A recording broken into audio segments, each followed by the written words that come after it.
Hola, ¿cómo están? Muy buenas noches, yo soy Cata Delía y como siempre los acompañamos aquí en Transición 2030. A ver, hace unos días el Fondo Monetario Internacional, a raíz de la guerra en Medio Oriente y cómo afecta al mercado de la energía, advirtió que va a haber un déficit mundial de petróleo. En este contexto se imponen muchísimas preguntas. ¿Cuál fue el efecto, por ejemplo, del buffer de precios de YPF? ¿Dónde está parada la Argentina? Oportunidades, desafíos en un año más que importante en términos macroeconómicos para nuestro país, pensando también que el año que viene hay algo que altera por lo general la economía argentina, que son las elecciones. Y de todas esas cosas vamos a hablar hoy con 4 personas muy prestigiosas y de distintas ideologías y también vienen de distintos trabajos. Así que con su expertise la idea es tratar de escucharlos y pensar dónde estamos parados hoy y cuál es la gran oportunidad de Argentina, sobre todo si pensamos en términos energéticos. Bienvenidos. Estamos sumergidos en una emergencia climática global. Los efectos del cambio climático son innegables. Guadalupe River didn't rise, it ripped lives.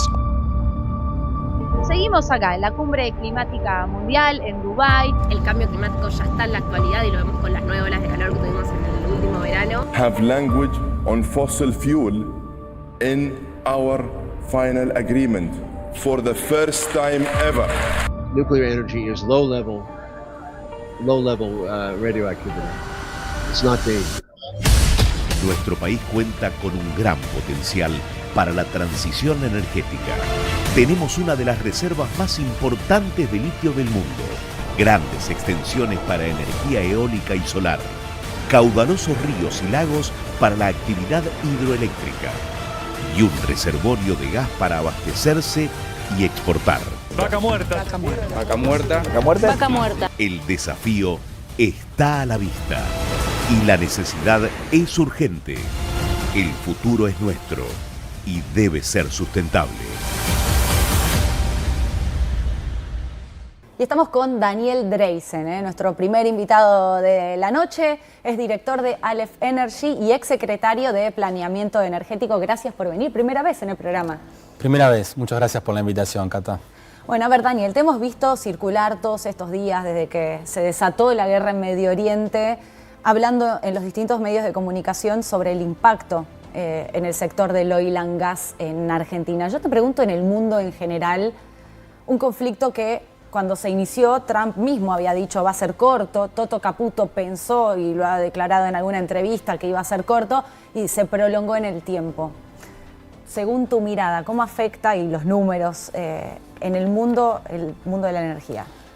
Bueno, básicamente el mundo está dividido, ¿sí?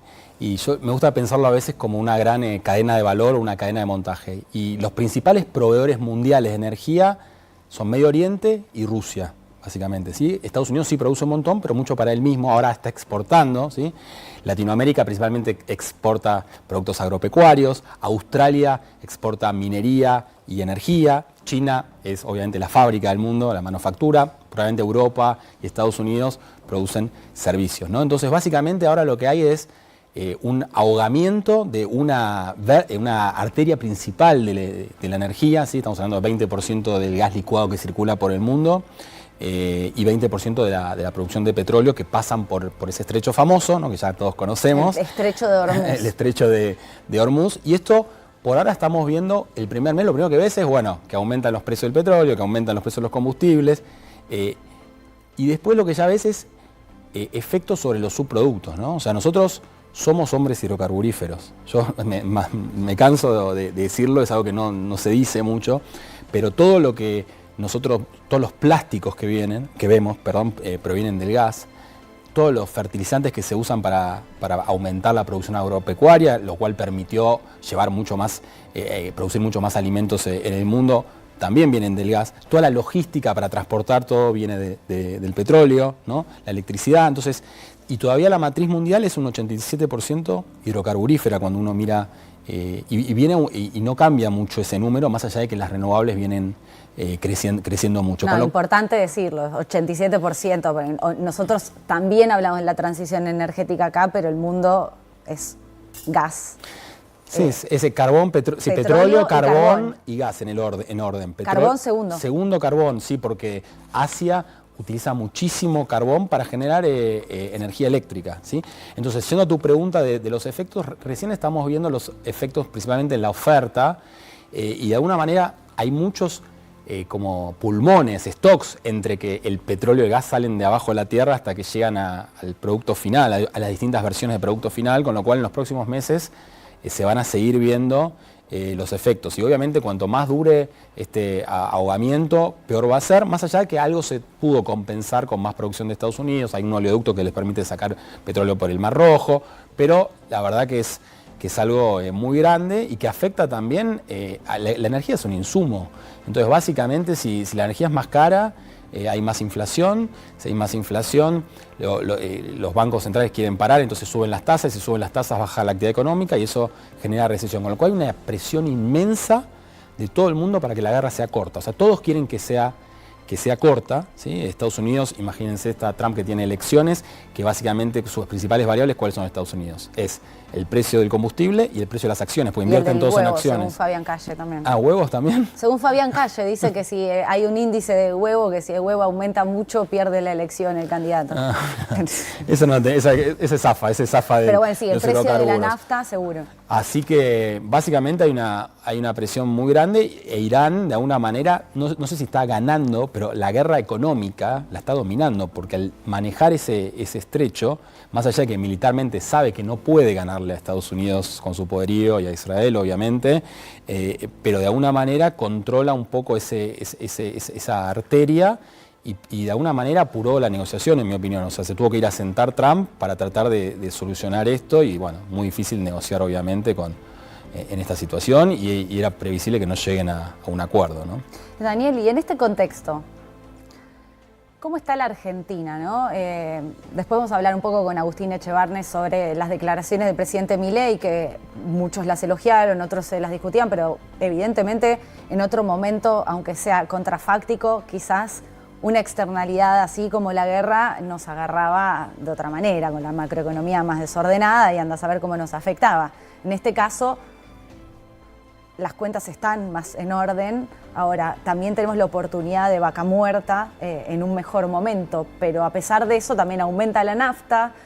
Y no termino de entender porque hay como dos miradas sobre lo que pasa con el oil and gas en la Argentina.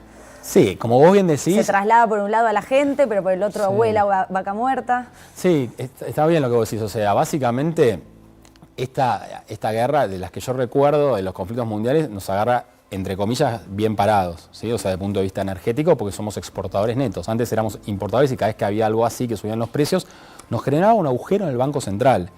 O sea, siempre digo que la energía perjudicaba a la economía y ahora la energía ayuda a la economía, ¿sí? Que ese es un cambio que se dio ¿desde cuándo? Se dio gracias a Vaca Muerta, sí. Vamos a decir la verdad, y Vaca Muerta se dio en distintos gobiernos y creció. Sí, yo siempre digo lo mismo, perdón que sea repetitivo, a pesar de los descalabros de política económica que hemos sufrido. Una política de Estado. Sí, pero no fue una política, la suerte de los recursos que tenemos en Vaca Muerta. Por un lado está la suerte, pero por otro lado también está la capacidad que tuvimos como país de desarrollarlo. ¿Por qué? Porque Vacas Muertas, hay un montón, cuando vos agarrás el mapa del mundo hay un montón de países que tienen, y hay solamente 4 que pudieron desarrollar los recursos no convencionales, ¿sí? Estados Unidos, Canadá, Argentina y China. ¿Sí? O sea, de todos los países que tienen. Entonces Argentina algo hizo bien en ese sentido de tener el recurso. Argentina es un país petrolero, hace 100 años que produce hidrocarburos de 5 cuencas distintas, tenés las universidades, tenés las empresas, y básicamente pudiste traer ese know-how para ser uno de los pocos países que lo puede desarrollar. Y justo también tuviste la suerte que Vaca Muerta estaba en un lugar donde arriba no tenés nada sensible, la verdad no tenés ni un bosque ni una ciudad, y justo donde antes ya producías hidrocarburos, porque a veces las rocas madres no coinciden con donde antes está el yacimiento convencional. Acá tuviste la suerte que pudiste usar mucha infraestructura que ya tenías disponible. Previa, sí. Exactamente. Y vos decís, bueno, esto fue de muchos gobiernos, pero llegamos al gobierno de Milei en un momento donde estamos muy bien parados con Vaca Muerta, con la macro más ordenada, y entonces va de nuevo mi pregunta. ¿cuál es la oportunidad de la Argentina con respecto a la guerra y también los desafíos? Sí. Porque entiendo que hay como dos Sí. maneras de mirar lo que Sí. pasa con la guerra y el Sí, sector sí, del la macro comercio. ordenada y un poco un poco más normalizada para este tipo de sector, Sí. lo que te permitió es acelerar vaca muerta. Sí. ¿Sí? Siempre digo lo mismo, en Estados Unidos hay muchas vacas muertas. No, sí. Y eso hace 15 años que empezó en Estados Unidos y cambió la geopolítica mundial. Estados Unidos se convirtió de ser un importador tremendo de energía a ser el primer productor de petróleo y gas del mundo, cambiando la geopolítica y hace que esta guerra tampoco le afecte tanto a la economía de Estados Unidos, más al revés, va a exportar un montón de petróleo también. ¿Sí? Entonces, básicamente ahí está lo que está pasando en Argentina. Entonces, básicamente los efectos que vos me preguntás son 4. Uno es, entran más dólares, ¿sí? Porque el precio de lo que vos exportás y que está creciendo es más, con lo cual la balanza comercial, que nosotros desde Aleph hacemos proyecciones, la consultora, a nosotros antes de la guerra nos daba 8.700 millones de dólares y ahora nos da casi 14.000 millones de dólares, o sea, más o menos 5.000 millones de dólares más que entran a la Argentina, ¿sí? Y que también entran pesos a las empresas que tienen más plata para invertir más rápido en vaca muerta. Entonces vaca muerta va más rápido, se acelera porque hay más plata para invertir, que es una de las fuentes de capital. Además del financiamiento, te financias con tus propias ventas acá rápidamente, entonces eso hace que acelere la actividad, además de que entren más dólares. Segundo, como decís vos, subieron los precios de combustibles, yo lo dije varias veces, subieron 24% en Argentina. En Estados Unidos, ¿a cuánto subieron? 36%. ¿Sí? Entonces acá de alguna manera YPF ¿Funcionó el buffer? sí, hizo un buffer y primero es como que frenó el precio en Sí. un momento, o sea, obviamente alguien tuvo que ajustar sus márgenes, principalmente el downstream, y hicieron este buffer por 45 días. Cuando uno hace el número, da que tendría que haber subido no 36, pero 34% tendría que haber subido, con lo cual hay un 10% ahí que básicamente, de una vez, bueno, no puedo subir tanto a una sociedad con la inflación que hay en Argentina, que es una de las variables que justo ayer dio 3,3% este mes, ¿sí? Y nosotros habíamos hecho el número y nos daba que de esos 3,3, 0,5 probablemente, es decir, según un cálculo así rápido, sea por esta guerra. Por la suba del combustible. Costos. Sí, por la suba del combustible principalmente. ¿Sí? Entonces, bueno, ese es el segundo efecto, que es más este gobierno tiene una política de precios libres e internacionales, Sí. con lo cual trasladó, pero tampoco trasladó todo, porque está muy sencillo. Entonces, es una solución media compromiso, hicieron este buffer, porque no pueden decir, estoy interviniendo el precio. No, estoy de alguna manera pensando que la guerra va a ser corta y que después voy a compensar el precio. Entonces después cuando baje va a decir, no va a bajar, no, pues estoy compensando cuando estaba más alto. Hoy, para esa unidad, está más o menos a un precio de 95, pero el precio está más arriba de 100 estuvo, ¿sí? en el último mes. Con lo cual es una compensación. Eso es un poco el segundo efecto. Inflación, O sea que el gobierno combustibles. miraba, más allá de la oportunidad de la entrada de dólares y la exportación, miraba mucho el bolsillo del argentino también. Bueno, algo hay que hacer. Sí, bueno, en un momento delicado también de la economía, en el que estamos viviendo una transformación productiva fuerte y muy rápida hacia estos sectores o hacia otras cosas, con lo cual, bueno, es bastante difícil también la situación. Entonces vos decís, efecto 1 entran dólares, efecto 2 aumenta los precios, efecto 3... Efecto 3, básicamente subió el riesgo país. ¿Sí? El riesgo país, antes de la guerra estaba a 500, estamos en un mundo mucho más incierto y ahora el riesgo país está a 600. O sea, es bastante, porque es el 20% que sube, lo cual es un problema, porque Argentina necesita financiamiento, con lo cual que te suba sería el 1%, ¿no? La tasa de interés, sea el riesgo país sería 1000 puntos, básicamente, 100 puntos es bastante, ¿sí? Pero un poco se compensa porque el mundo, ¿qué está buscando?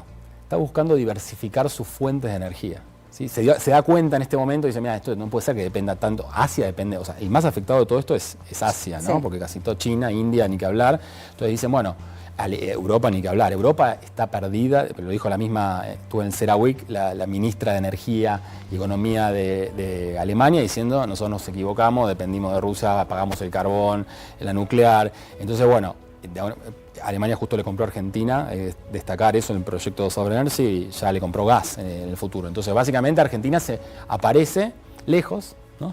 Pero como un lugar de energía segura, sin problemas. Lejos, pero claro, también sin conflictos bélicos, por Sí, ejemplo. bélicos, ni ambientales, ni también de tsunamis, hay un montón de variables. Así que bueno, eso básicamente como los 4 efectos hacia la Argentina de esta guerra, que debería ser corta, yo creo. Hablabas de alternativas, energías alternativas a el oil and gas. ¿Qué rol juega a partir de la guerra en Medio Oriente la transición energética?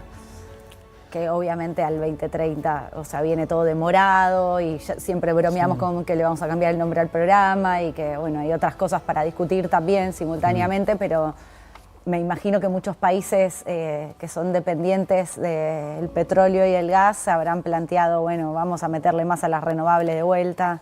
Sí, cuando sube el costo obviamente de los hidrocarburos, también las renovables lo ayuda porque le da más ventaja, ¿no? Cuando es reemplazable, ¿no? Se hace ese económico en los casos que sea reemplazable. Pero yo creo que lo que se está hablando mucho es de, no sé si tanto la transición, pero una electrificación del mundo.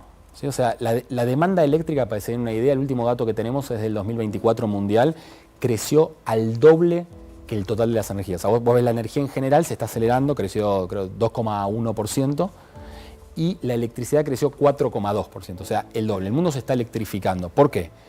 Porque hay una correlación directa entre el PBI per cápita y el consumo de energía per cápita, principalmente eléctrico.